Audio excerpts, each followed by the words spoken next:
Hey everybody, welcome back to the channel. So have you ever used the VPN and noticed that all of the traffic is going through your VPN server? And you wonder, is there a way I could just split that up and send certain traffic through the VPN server and just let the rest go out to the public internet? Well, I'm going to show you today how to do that, making just one simple change to your client config file to set up what's known as a split tunnel VPN. Regardless of the device, the concept is basically the same, and by the end of this video, you'll have an efficient split tunnel VPN setup that is speedy and secure. So most of the time when downloading the auto-generated config file from a VPN server, by default it's usually a full tunnel VPN, meaning all traffic is going through the VPN server.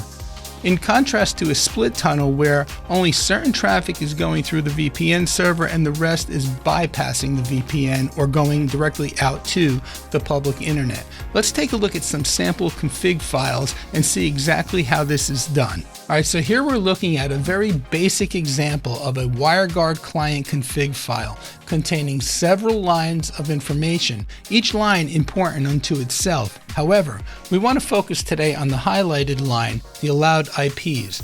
The value that you set in this line is what actually controls the traffic that is sent through the VPN tunnel. So when it's set as it is here to 0.0.0.0/0, that's sending all of the traffic through the VPN server. Hence, this is a configuration for what is called a full tunnel VPN. Now, let's take a look at the next configuration. In this configuration here, you see the allowed IP line is set to an internal network.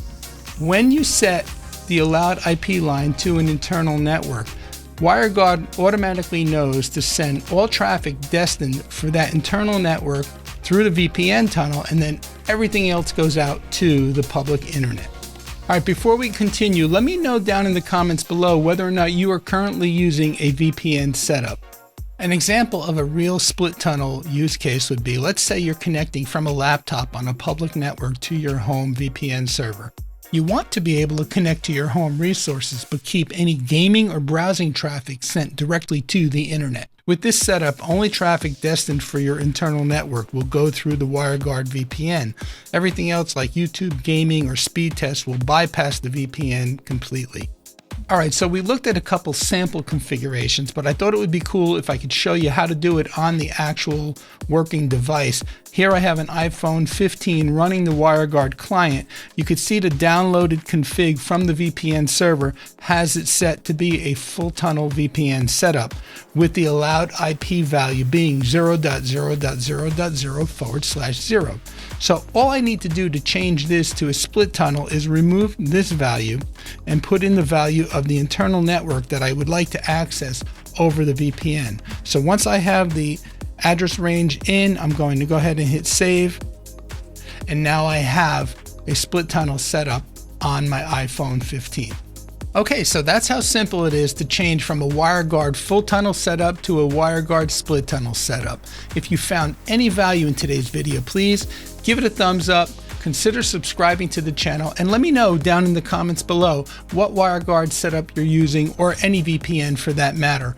Also, if you would like to see how I set up a WireGuard site-to-site VPN, click the video on the screen, and thank you so much for watching.